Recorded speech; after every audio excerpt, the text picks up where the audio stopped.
अस्सलाम वालेकुम। आज का हमारा टॉपिक है साइटोकाइनेसिस। लेक्चर को स्टार्ट करने से पहले मैं बताती चलूँ कि आप मेरे channel daily dose of education को लाइक करें, शेयर करें और सब्सक्राइब करें और बेल आइकन पर क्लिक करके और वीडियोस को सिलेक्ट करें ताकि आपको नए आने वाली वीडियोस की नोटिफिकेशन मिलती रहे। तो हमने अपने प्रीवियस टॉपिक में साइटोकाइनेसिस के साथ साथ कैरियोकाइनेसिस को कंप्लीट किया था। हमने माइटोसिस को दो फेजेस में डिवाइड किया था, साइटोकाइनेसिस और कैरियोकाइनेसिस। कैरियोकाइनेसिस हमारा फर्स्ट फेज़ था जिसमें डिवीजन ऑफ न्यूक्लियस का हमने देखा किस तरह से हुई और हमने उसका लास्ट फेज़ टीलोफेज़ तक कंप्लीट कर लिया था, जहाँ पर इवेंचुअली हमारे पास एक ही सेल में 2 न्यूक्लियाई जो कि ऑपोजिट साइड्स पर जा चुके थे और उनके सेंट्रियोल्स भी उनके साथ जो है वो सेंट्रोसोम में मूव कर गए थे।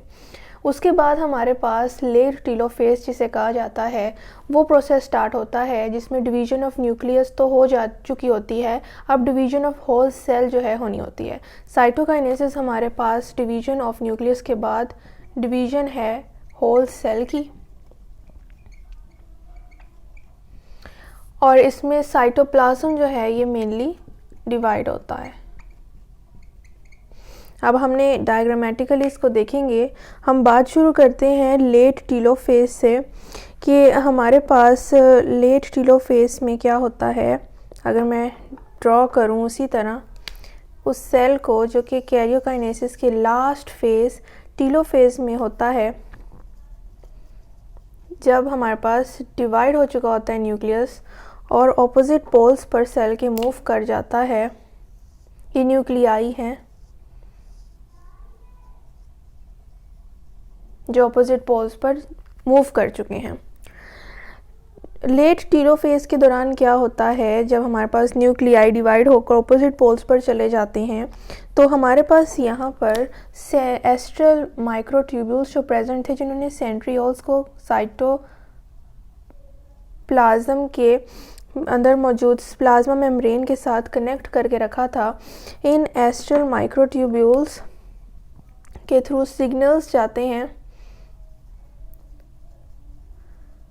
टुवर्ड्स द इक्वेटोरियल रीजन, और इक्वेटोरियल रीजन हमारे पास ये सेंट्रल रीजन है हमारे पास डिवाइडिंग सेल का। और जब एस्ट्रल माइक्रोट्यूब्यूल्स सिग्नल्स मूव करते हैं टुवर्ड्स द इक्वेटोरियल रीजन तो यहाँ पर कुछ एक्टिन और मायोसिन फिलामेंट्स होते हैं, ये हो जाते हैं कॉन्ट्रैक्ट और ये बना लेते हैं कॉन्ट्रैक्टाइल रिंग। ये यहाँ पर जो एक्टिन और मायोसिन फिलामेंट्स हैं ये इन सिग्नल्स पर एक्टिवेट होते हैं और सेंटर में मूव करके एक कॉन्ट्रैक्टाइल रिंग बना देते हैं इनके फाइबर्स। कॉन्ट्रैक्टाइल रिंग बनते साथ ही क्लीवेज फूरो जो है उसका प्रोसेस स्टार्ट हो जाता है। अब ये क्लीवेज फूरो क्या है इसको हम देख लें। इनकी एक्टिवेशन फॉलो की जाती है by cleavage furrow. Furrow means deepening. ये एक ऐसा प्रोसेस है जिसके अगर मैं यहाँ पर इसको नेक्स्ट इसकी सिचुएशन ड्रॉ करूँ तो इस तरह से ये सेंटर की तरफ डीपन्स होना शुरू हो जाता है और इवेंचुअली ये डिवाइड होता है। ये हमारे पास क्लीवेज फूरो है और ये डिवाइड होता होता इसकी जो नेक्स्ट हमारे पास स्टेज बनती है वो होते हैं, अगर आपको स्टेप बाय स्टेप दिखाऊं, ये डीपन्स होता जाता है इस तरह से और एक साइड पर एक न्यूक्लियस जो है वो आ जाता है और इनके सेंट्रियोल्स जो हैं वो भी, और साथ ही साथ इनकी एंड वाली सिचुएशन जो है वो इवेंचुअली 2 डॉटर सेल्स में होती है। ये हमारे पास 2 डॉटर सेल्स बन गए हैं eventually from the process of mitosis which is divided into 2 phases, karyokinesis and cytokinesis. Karyokinesis ने इनकी न्यूक्लियस को डिवाइड कर दिया और 2 न्यूक्लियाई में कन्वर्ट कर दिया ताकि ईच डॉटर सेल जो है वो एक न्यूक्लियस जो है वो गेन कर सके with the same number of chromosomes. यहाँ पर माइटोसिस की भी डेफिनेशन पूरी हो जाती है और साथ ही साथ हमारे पास डिवीजन भी मुकम्मल हो जाती है।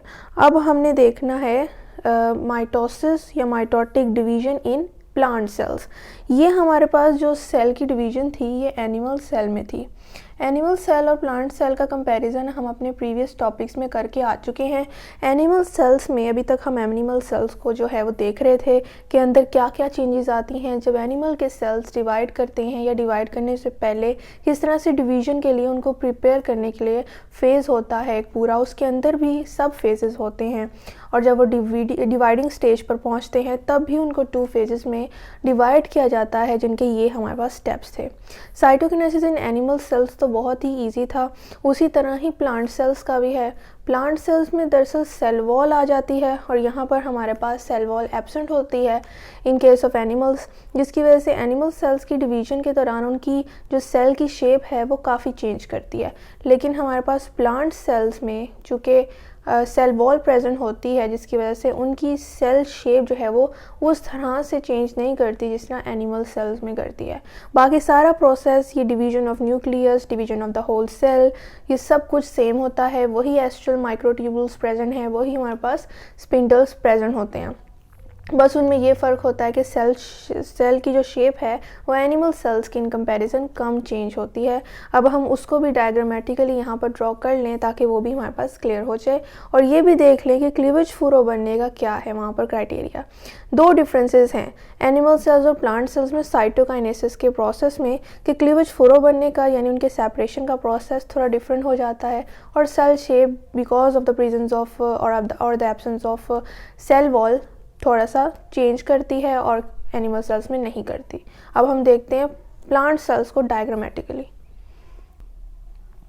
अब हम साइटोकाइनेसिस का प्रोसेस देख लेते हैं। प्लांट सेल्स में साइटोकाइनेसिस में थोड़ी सी चेंजेस आती है, वो सेल शेप की है और साथ ही साथ हमारे पास क्लीवेज फूरो बनने की है, यानी सेपरेशन ऑफ डॉटर सेल्स। जबकि कैरियोकाइनेसिस प्लांट सेल्स का वही है, वही सारे स्टेप्स हैं, वही फेजेस हैं जो कि हमारे पास एनिमल सेल्स में थे, बस सेल वॉल यहाँ पर प्रेजेंट होती है।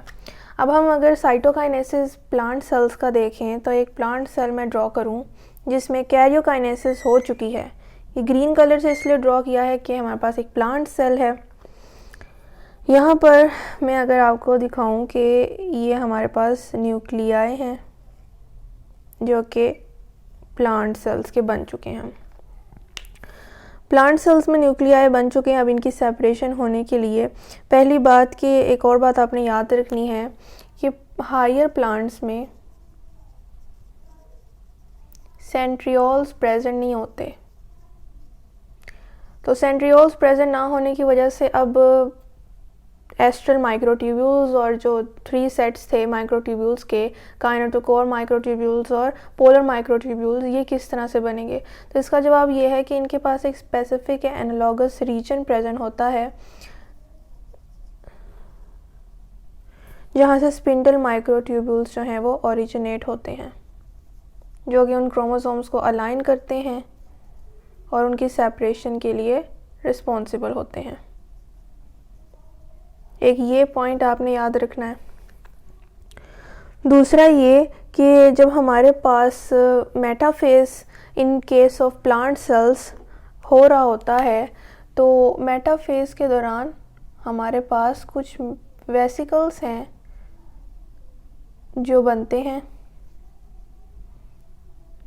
गोल्गी कॉम्प्लेक्स से, और जब टीलोफेज के बाद हमारे पास लेट टीलोफेज यानी साइटोकाइनेसिस से पहले का फेज स्टार्ट होता है जिसे हम लेट टीलोफेज कहते हैं, उनमें ये वेसिकल्स जो हैं जो गोल्गी अपरेटस की जो है वो थ्रू फॉर्म हुए थे, ये सेंटर ऑफ द सेल में आकर एक सेंट्रल सेल प्लेट बना लेते हैं। यूँ ये वेसिकल्स आपस में अलाइन होकर फिर फ्यूज़ हो जाते हैं। फ्यूज़ होने के बाद ये एक सेल प्लेट बना लेते हैं कुछ इस तरह से। स्टेप बाय स्टेप करके दिखा रही हूँ। ये हमारे पास cell plate at the centre of cell बन गया। अब ये हमारे पास जो प्लेट बनी है इसे हम कहते हैं फ्रैग्मोप्लास्ट।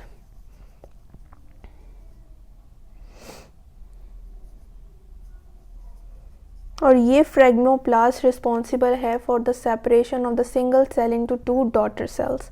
अब हमारे पास इस सेल प्लेट में यानी हमारे पास जो प्रेजेंट है एक स्ट्रक्चर, ये हमारे पास एक मेम्ब्रेन स्ट्रक्चर है जो कि कॉन्ट्रैक्टाइल रिंग की प्लेस में बना है, जो कि एनिमल सेल्स में था। फ्रैग्मोप्लास्ट हम इसे इन केस ऑफ प्लांट सेल्स कहते हैं। अब इस फ्रैग्मोप्लास्ट में जो मटेरियल प्रेजेंट होता है वो हमारे पास है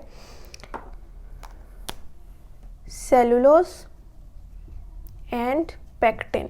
ये हमारे पास सेल वॉल का मटेरियल है जो कि फ्यूचर डॉटर सेल्स की सेल वॉल की लिए प्रिकर्सर है। तो जब हमारे पास ये सेल प्लेट बन जाएगी तो इनकी जो हमारे पास जो इन वेसिकल्स की मेम्ब्रेन है ये प्लाज्मा मेम्ब्रेन बन जाएगी ऑफ द डॉटर सेल्स। इस सेल की हमारे पास ये प्लाज्मा मेम्ब्रेन बन जाएगी जब ये सेपरेट हो जाएंगे, और इस सेल की हमारे पास ये प्लाज्मा मेम्ब्रेन बन जाएगी। उसके बाद जो इनर मटेरियल है वो हमें पता है सेलुलोज और पेक्टिन प्रिकर्सर्स प्रेजेंट होते हैं। ये फ्यूचर में सेल वॉल बन जाते हैं ऑफ ईच डॉटर सेल, और इसी तरह ये सेपरेट हो जाते हैं। अगर इनका सेपरेट हो जाने के बाद ही अगर आपको डायग्राम दिखाई जाए तो वो हमारे पास इवेंचुअली यूँ होगी। ये हमारे पास एक आ जाता है, उसके अंदर उसका मटेरियल, और दूसरी तरफ हमारे पास दूसरा डॉटर सेल तैयार हो जाता है with its on nuclear material and vacuole. तो ये हमारे पास डॉटर सेल्स बन गए हैं, और किस तरह से सेपरेट हुए हमने यहाँ इस डायग्राम में देख लिया सेल प्लेट बनने के बाद। इस प्रोसेस को आप याद रखिएगा, कंफ्यूज नहीं होना कि फ्रैग्मोप्लास्ट की मेम्ब्रेन फ्यूचर डॉटर सेल्स की प्लाज्मा मेम्ब्रेन बनेगी, और जो इनर मटेरियल है ये फ्यूचर डॉटर सेल्स का सेल वॉल बनेगा। तो आई होप आपको साइटोकाइनेसिस प्लांट्स और एनिमल सेल्स के केस में समझ आ गया होगा। अगर क्वेश्चन हो तो आप कमेंट में ज़रूर पूछें। आज हमारा माइटोसिस जो है वो उसका प्रोसेस प्लांट्स और एनिमल सेल्स में कंप्लीट हो गया है साइटोकाइनेसिस और कैरियोकाइनेसिस के फेजेस के साथ। अब हम इंशाल्लाह माइटोटिक डिवीजन स्टार्ट करेंगे अपने नेक्स्ट लेक्चर में। उसी तरह उसके फेजेस को डिस्कस करेंगे जिस तरह हमने माइटोटिक डिवीजन में किया। लेकिन माइटोटिक और मियोटिक डिवीजन का एक ही इंटरफेस है जो कि प्रिपरेटरी फेज़ होता है। वो हमारे पास इंटरफेस ही था, वो हमने डिस्कस कर लिया हुआ है। लेकिन बस एम फेज़ डिफरेंट होता है माइटोटिक और मियोटिक। माइटोटिक फेज़ हम डिस्कस कर चुके हैं, हमने मियोटिक फेज़ डिस्कस करना है। तो मैं फिर बताती चलूँ कि आप मेरे channel daily dose of education को लाइक करें, शेयर करें और सब्सक्राइब करें, और बेल आइकन पे क्लिक करके ऑल वीडियोस को सिलेक्ट करें ताकि आपको नए आने वाली वीडियोस की नोटिफिकेशन मिलती रहे। शुक्रिया, अल्लाह हाफ़िज़।